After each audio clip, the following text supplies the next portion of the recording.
Selamat siang. Saya ada di Freight Forward KMR Global Logistik. Itu dia. Ini motor saya akan kirim besok, langsung di packing. Terus saya harus datang kemari besok jam 8 untuk pergi ke Bea Cukai, ngurus surat-suratnya. Mudahan tidak ada masalah dengan Bea Cukai di sini. Oke, thank you. Terima kasih Pak Iwan terutama yang sudah membantu saya untuk mengkontak dengan agen ini. Thank you Pak Iwan. Bye.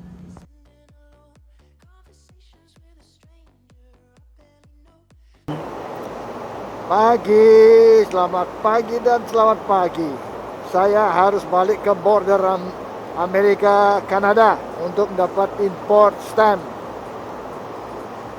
di Canadian border.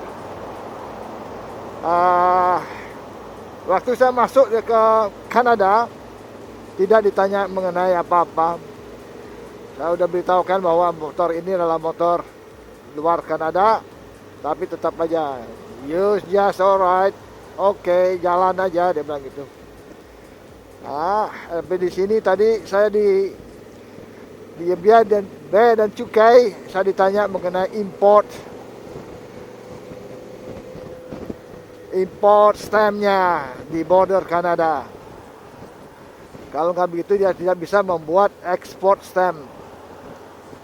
Nah, saya harus balik. Untung bordernya cuma 48 km ya. Tadi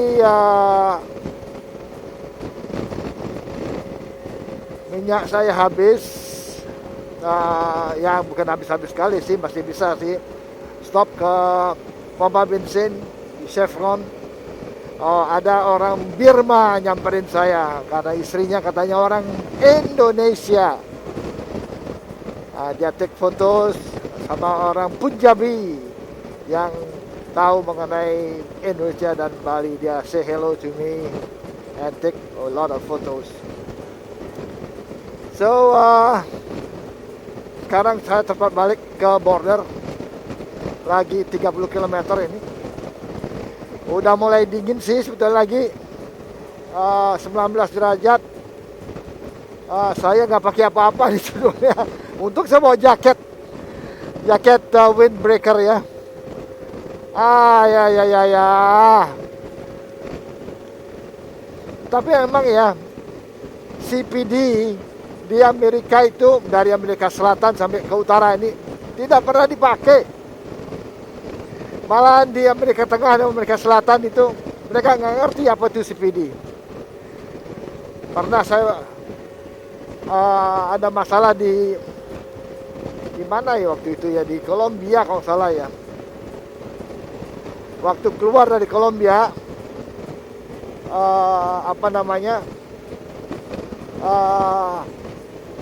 waktu masuk Kolombia dia tahu diisi CPD-nya.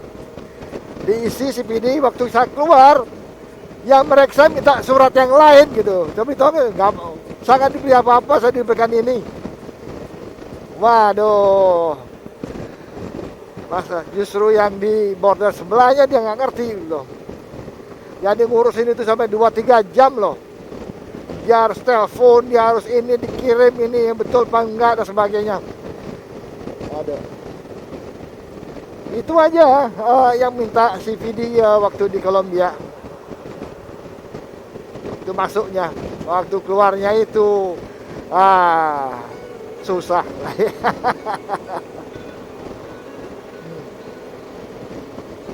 Ya, itulah.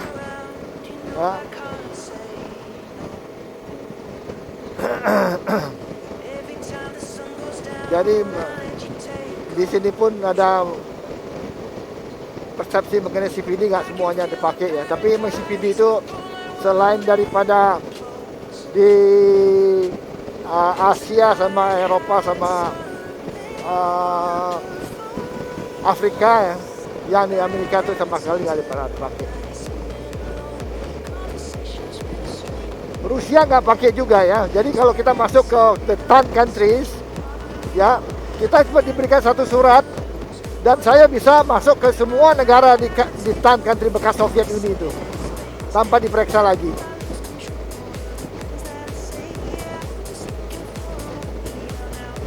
Ya itulah ya, termasuk ke Mongolia juga.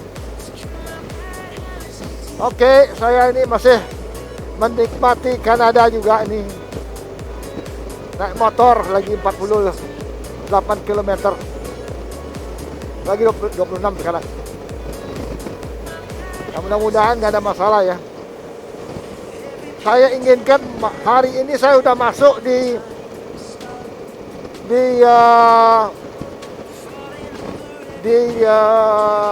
warehouse-nya custom Kanada, sehingga bisa di packing dan sebagainya, terus langsung diberangkatkan hari Senin. Saya inginnya hari besok mau berangkat ke Jakarta sih sebetulnya, untuk mencari motornya. Jadi kalau hari Senin motornya mungkin sampai hari Rebo, saya bisa 2-3 hari masih istirahat di Jakarta. Sudah itu baru bisa berangkat ke Bali naik motor. Oke, demikian dari saya dulu.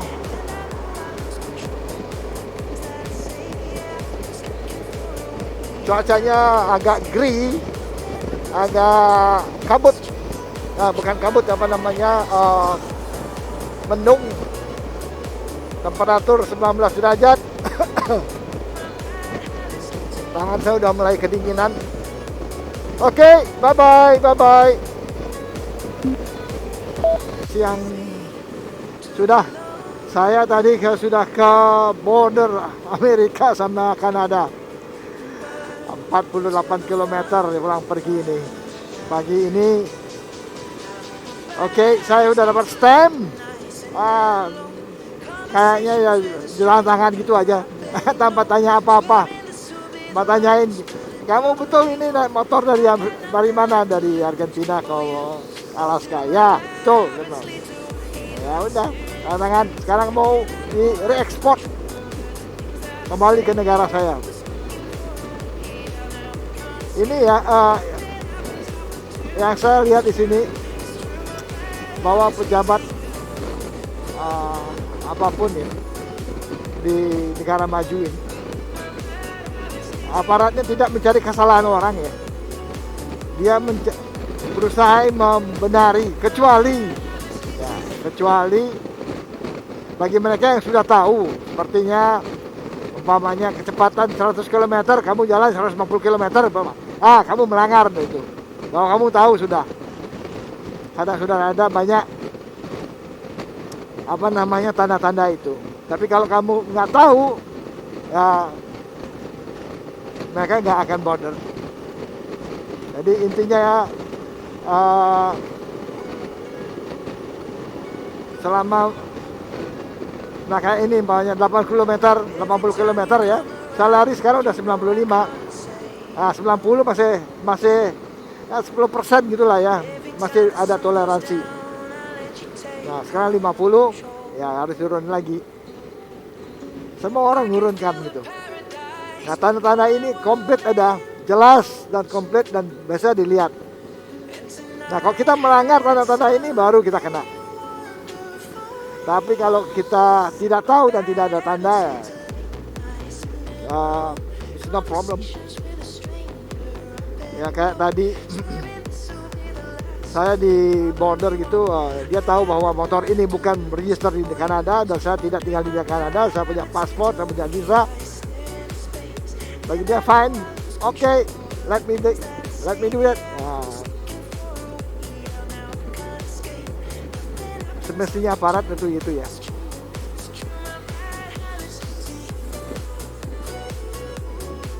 Petugas mestinya harus begitu.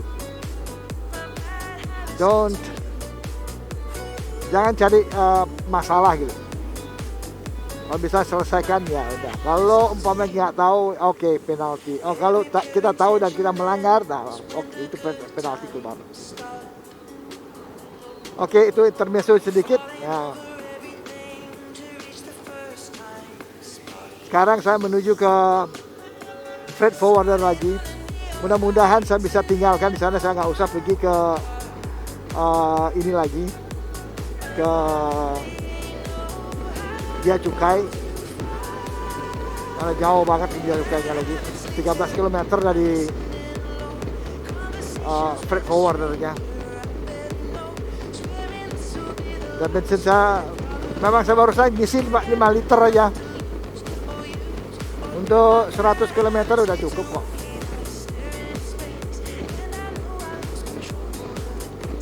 Paling ntar tengah jalan ini turun ke 1.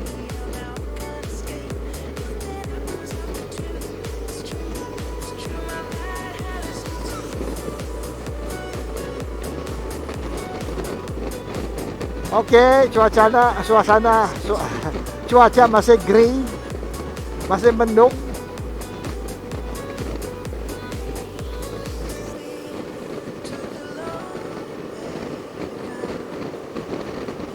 Nah, nanti kalau seandainya ini sudah saya taruh di warehouse-nya mereka, saya akan sewa mobil mungkin sehari 2 hari sampai saya dapat tiket pulang kembali. Sebetulnya sudah ada sih harganya yang bisa saya bisa patokan. Sekarang kan school holiday sudah mulai habis ya. Itu sekitar ada yang $600 US ya. Ada yang 600 itu berarti kan hampir 10-11 jutaan gitu ya. Itu 24 jam. Tapi kalau lebih cepat lagi transitnya sebentar gitu loh. Ini transitnya cukup lama kali ya. Transitnya cepat lebih mahal gitu. Kayak umpamanya Philippine Airlines gitu, umpamanya yang 500 itu transitnya 24 jam di Manila. Ada gel, makan ada air, itu 12 juta.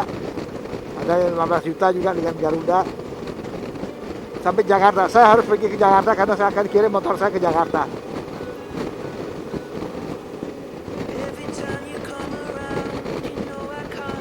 Oke, demikian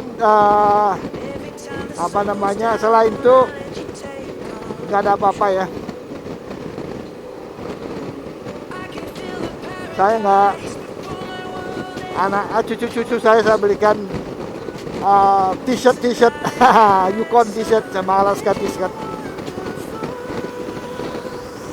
Itu aja sih.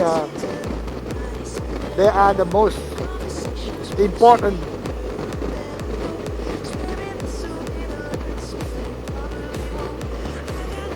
My cucu. Oke, nggak banyak yang harus saya bisa bicarakan. Saya masih di host oleh Pak Hendra Halim, Konsul Jenderal Republik Indonesia di dia membawahi banyak negara bagian ya, kayak British Columbia, Yukon, satu lagi cukup besar kekuasaannya dia. Dan kemarin saya ketemu dengan YouTuber Kanada Indonesia, Ibu Lia.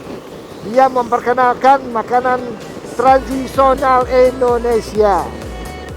Ya, followernya dia udah yang mengikuti ini makanan Indonesia tuh, maksudnya begini, dia membangun platform ibu-ibu yang masak di rumahnya bisa menjual.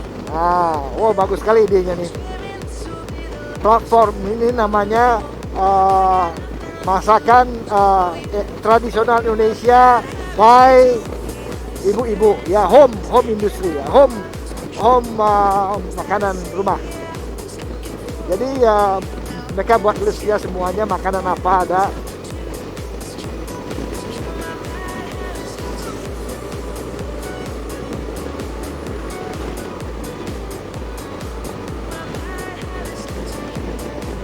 Makanan apa ada. Jadi semua orang yang melihat ke platform itu bisa mengorder makanan itu. Nah, bagus juga idenya. Karena banyak orang Indonesia di sini yang bisa masak. Kalau dia kerja di restoran dia harus ada permit. Kalau ini ya nggak perlu permit lagi karena kerja di rumahan. Tuh. Jadi kayak Ibu Hani dari Pak Iwan, dia membuat makanan kemarin dia masuk Suping ya, Nagasari sama di Kang Ambon. Wow, enak sekali, nggak manis sama sekali tapi enak banget. Terus dia akan buatkan saya nasi Yamen. Nah, saya nggak tahu dagingnya apa, tapi dia udah tahu bahwa saya nggak makan sapi. Mungkin kambing dia buat.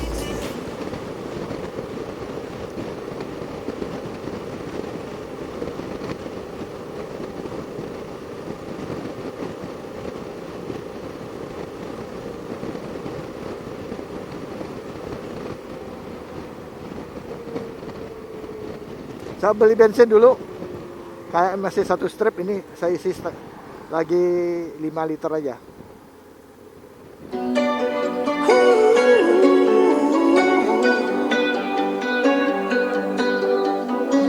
Every time you come around, you know I can't say no. Every time the sun goes down, I let you take control.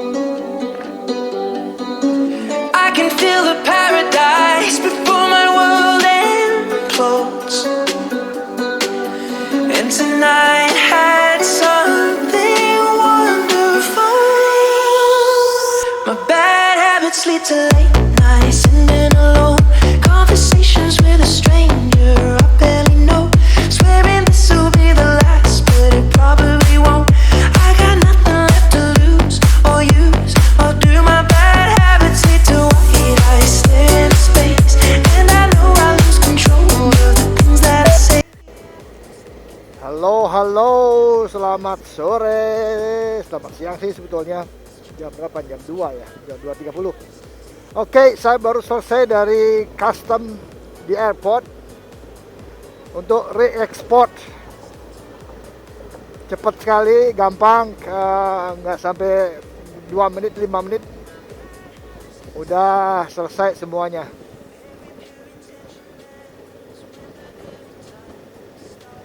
Tadi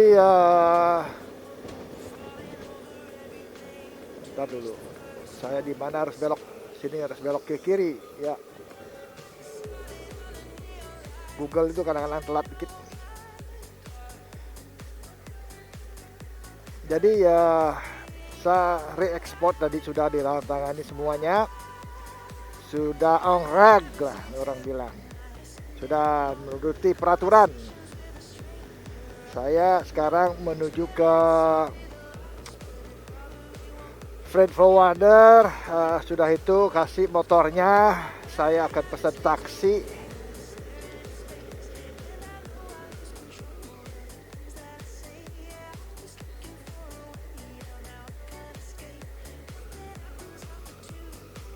Saya akan pesan taksi menuju ke residen.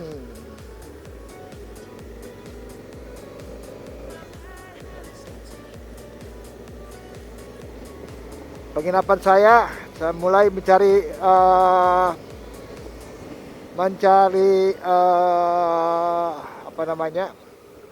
tiket untuk saya bisa pulang. Kalau bisa hari Minggu besok sudah saya bisa pulang, mudah-mudahan. Nah, ini semuanya saya urus sendiri. Sebetulnya apa gunanya freight forwarder ya? Saya urus sendiri. Kalau di Panama, aduh, saat masuk duduk itu aja diurusin semuanya. Re-export tuh. Duduk manis dengan Copa Airlines.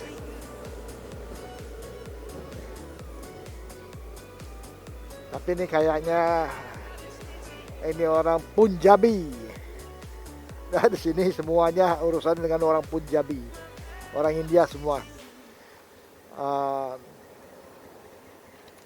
Kayaknya ekonomi dipegang oleh mereka sekarang sini, sama orang Chinese ya, banyak sekali.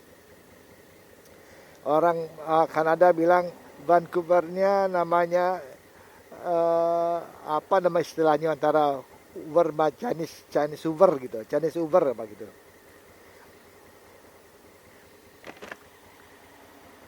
Ya emang ekonominya mereka yang banyak yang pegang ya. Karena maklumlah dekat dengan Pasifik, dan Kanada sama India itu adalah Commonwealth. Indonesia aja enggak ya.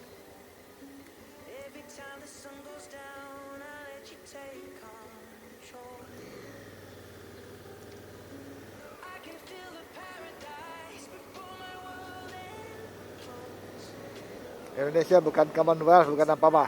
Kita itu adalah non-blok, ya, tidak mengikuti mana-mana. Oke, sudah hampir end up my journey di Kanada. Saya pengen tahu nih sekarang kemana saya harus pergi. Apa saya langsung ke Bali, apa saya langsung ke Jakarta. Nah itu belum saya tahu, karena tergantung juga dengan kargonya, dengan freight forwardnya. Kalau saya pakai sea, saya harus ke Bali karena taking almost 1 bulan, 1,5 bulan gitu ya. Ke Tanjung Priok lagi jatuhnya. Tapi kalau itu saya pakai air kargo, saya akan jatuh ini di Cengkareng. Nah itu akan mengambil waktu mungkin 3-4 hari gitu.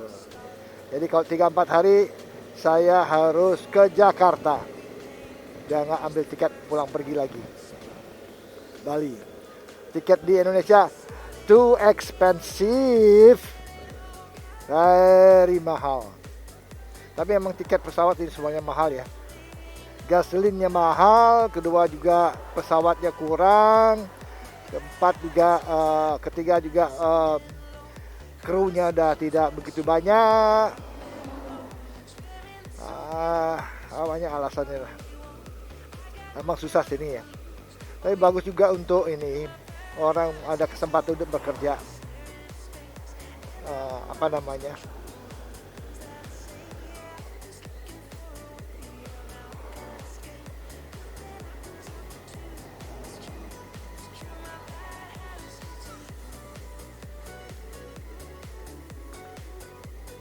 Jadi orang itu bisa bekerja sudah selama ada masa COVID ini, banyak mereka independen sudah. Baguslah ya. Tapi ini akan menjadi staff-staff yang akan datang lebih profesional lagi. Lebih selektif nanti mereka, pengusaha-pengusaha ini mencarinya. Oke, yang tinggal hanya the leftover. Ya, orang yang tidak ada semangat bekerja gitu, hanya tunggu dipensiunin aja kali. Oke, demikian dari saya dulu. Ini saya masih di dekat airport. Saya taruh motornya, saya langsung pulang. Oke, bye. Oh, jangan bye dulu karena saya nggak bisa matiin. Oke, ini udah.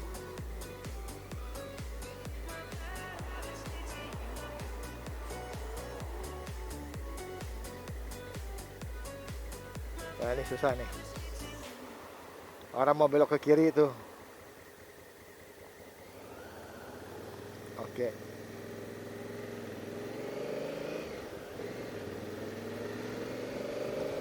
Saya tadi lunch melted sandwich.